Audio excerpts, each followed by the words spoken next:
salaamaaleykum dal leen a jàmm si Dëkk Dakar te nag dañoo ñëw pour ñu def benn jàngat si ni ñuy naxee nit ñi si Wave. Wave nag dafa nekk benn plateforme boo xam ne daf lay permettre nga mën a envoyer xaalis nga mën a recevoir xaalis te it nga mën a denc xaalis. mu nekk benn application boo xamante ne Sénégalais yi bëri dañ koy utiliser pour preuve juste dangay xool nombre de points de retrait yi nekk si biir dëkk bi. bu bëri aussi ñoo xamante ne dañ ciy jaar jéem a nax nit ñi façon nax yi nag bëri na façon waaye am na si boo xamante ne biñ koo taamu jamono ji mu di dafa am koy lay woo ne la moom service client Wave lay liggéeyee daf lay laaj ndax kontaan nga si service Wave ndax satisfait na la am déet si biir waxtaan bi dina la laaj sa tur laaj la sa sant laaj la foo dëkkee sa date de naissance soo gisee mu lay laaj lool généralement la plupart des personnes seen compte Wave code bi seen date de naissance mais loolu dinañ si ñëwaat dafa am benn waaj yoo xamante ne arnaque boobu moom moo ko dal mais moom mel na ni comprendre na mbir mi nañ dem seetaan lool. soxna si man sama xaalis bi di nekk ci compte bi dafa bëri de te man. wóolu waa léegi ma ne. waaw da nga may déglu ba la neexee ma jox la sama directeur François Mendy. waaw jox ma ko ma xool ba xam man de. Bonsoir, salaamaaleykum. waaleykum salaam. Comment allez-vous, monsieur la nga def yaa ngi ci jàmm. macha allah. Vous êtes en communication avec François Mendy, le directeur de Wave. Dakar Médina rue 11 angle 22 en face sur le VDN. soo leen gisee fii nii muy préciser turam ak poste bu mu yor c'est juste pour jéem a jox doole lu muy wax te après seet bu ndaw suñ ko defee dañuy gis ne wàllu lu mu wax du dëgg parce que directeur général Wave du François Mendy directeur général Wave El Hadji Malick Gueye la donc avec ça rek li jox nañu information que li nii arrêté la nañu continuer. Matricule 1224. Vous êtes dans la région de Tambacounda ah. waaw.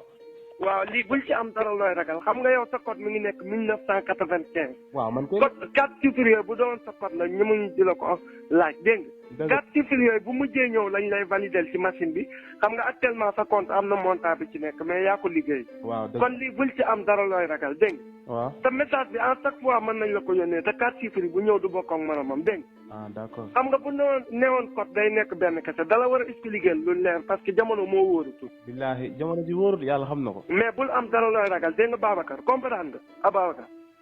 waa xoolal am na bu ñëwaat léegi nii gis nga bu ñëwaat léegi nii. waaw nouvelle connexion à votre. non bu ñëwaat léegi nii Wave Samsung gis nga ko léegi. waaw xaaral defal naa ko xaaral. gis nga bu ñëw léegi nii.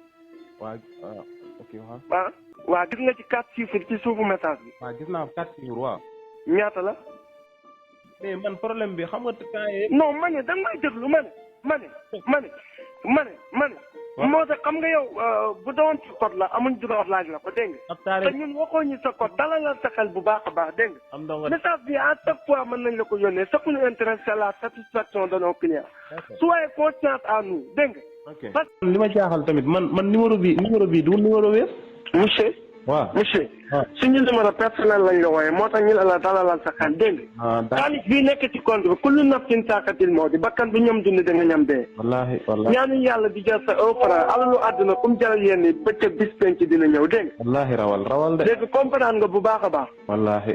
waa xoolal gis nga bu ñëwaat léegi nii. mooy bu ñëw léegi nii 15h26 gis nga ko Wave Samsung. waaw gis naa Samsung. waaw boobu gis nga ci 4 chiffres. gis naa 4 chiffres waaw. boobu ñaata la. ah.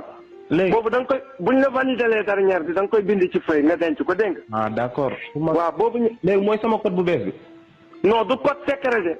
code de validation comme ça boo juumatee da ngay gis mu defal la annuler votre transaction ou bien modifier ou bien effectuer comprendre nga. d'accord léegi kon man au lieu que may woote léegi ci application bi rek laa koy. voilà très bien après buñ la ko validalee ba pare da ngay gis application bi changer couleur comprendre nga. d'accord.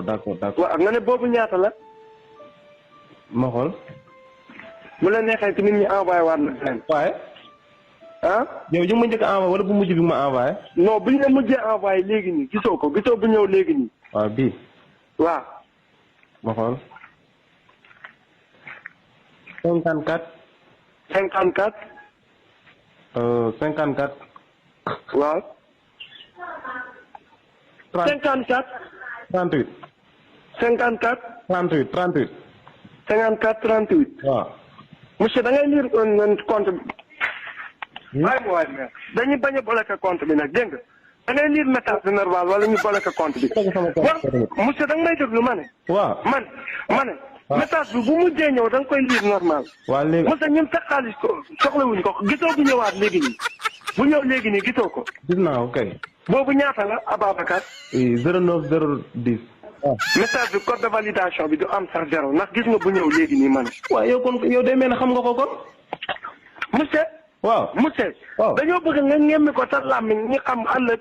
soo ko fàttee pour ñu récupérer la ko ñu mën laa taxaw. yéen monsieur kullu nafsin saaxatil mawti soxla wuñ sa xaalis monsieur. wallaay dëgg la mais dama ne la yow yeneen techniciens yi te yéen xam ngeen sama code secret parce que yooyu. ma ne waaw da nga may déglu. non.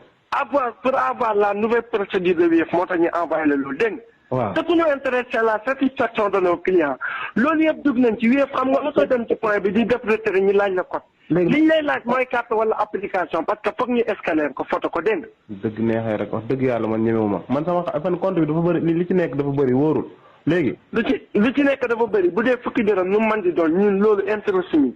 waaw ñun xooluñ compte bi dafa am xaalis xooluñ compte bi dafa am xaalis. waaw léegi compte bu ñu utiliser lañ ko parce que Serigne Babacar Sy Malick laa yaakaar fii ak fa ma jëm sama taaw bu góor moom laa ko tuddee. dégg nga. macha allah dégg nga. ñaanuma yàlla di jël sa 1 franc kullu nafsin saaxatil mawt. bakkan bu ñam dund di nga ñam dee adduna alalu adduna fu mu jaral yéen ñi bëccëg bi penc da nga ko gis dégg nga. wallaahi parce que lañu dem. yàlla na yéex moo jar a ñaan comprendre nga. wallaahi. comprendre nga wala comprendre comprendre naa bu baax la nga wax sëñ. waaw xoolal Ababacar am na bu ñëwaat léegi nii da nga koy lire normal li doo ci am benn problème loolu du sa ko dégg nga. léegi bu mujjee ñëw na da nga koy enregistré bu ñu la ko validé léegi gis dégg nga. xaaral ma photo ko sax xaaral ma photo ko. waaw gis nga bu ñëw léegi nii ma ne. waaw bu ñëw léegi nii ma ne gis nga ko. mu ngi nii waaw 66 77. 66. 77. waaw léegi da ngay bàyyi ñu bloqué compte bi dégg nga. waaw ok d'accord. mais suñ ko bloqué boobaa sa xaalis bi ci nekk doo ko mën a jot nag dégg nga. loolu mooy la. mbir maa ngi noonu à première vue soo ko gisee da nga naan lu compliqué la autre que lu simple la pour génne si genre situation yi méttiwul première chose bu nga war a def mooy da ngay dem sécuriser sa compte Wave sa code secret warul nekk sa date de naissance teg si warul nekk chiffre boo xam ne dañ koy deviner comme 1 2 3 4 5 wala 4 0 dafa war a doon boo xamante ne nit waru ko mën a identifier à travers sa carte dafa war a doon loo xamante ne yow kese yaa ko xam pour sécuriser sa compte si genre arnaque yu mel nii lenn la da ngay dem si sa paramètre compte Wave soo fa demee da dem si partie sécurité soo àggee si partie sécurité da ngay gis fi ñu bind vos appareils connectés si suuf modifier votre code secret fii nag vos appareils connectés ngay dugg soo fa duggee daf lay won nombre de téléphones yu connecté wu ak sa compte Wave généralement benn lay doon parce que d'habitude mii ni benn téléphone la ñuy yor te compte boobu noonu moom mooy am compte Wave pour muccal sa bopp si genre arnaque yi lenn la rek danay cocher case bi nekk si kaw limiter le compte Wave à cet appareil loolu lenn lay findel mooy que téléphone portable bi ngay defee loolu téléphone boobu noonu rek moo war a connecté wax Wave bés boo ko bëggee connecté beneen téléphone da koy bloqué boobaa kooku noonu du mën a am accès sa compte Wave même su fekkee ne yoon noonu mot de passe bi maanaam code secret bi loolu yëpp soo ko defee saa su ne dañoo war a nekk en alerte parce que defkatu ñaawtee fii chaque jour ñu découvrir ay techniques yu bees pour mën a nax nit ñi moo tax nit su la woowee de la say identifiant amaana lii nekk sa carte d'identité bul ko jox parce que bés boo ko joxee moo jox nga ko say données personnelles te données yooyu noonu bëri na lu mu si mën a def vidéo bi nag il arrive en son terme jox leen la seen xalaat à travers les commentaires bu leen fàttee abonné wu ngeen partager vidéo bi su fekkee ne apprécier ngeen sur ce ñu ngi waxante ba beneen sur 2K Dakar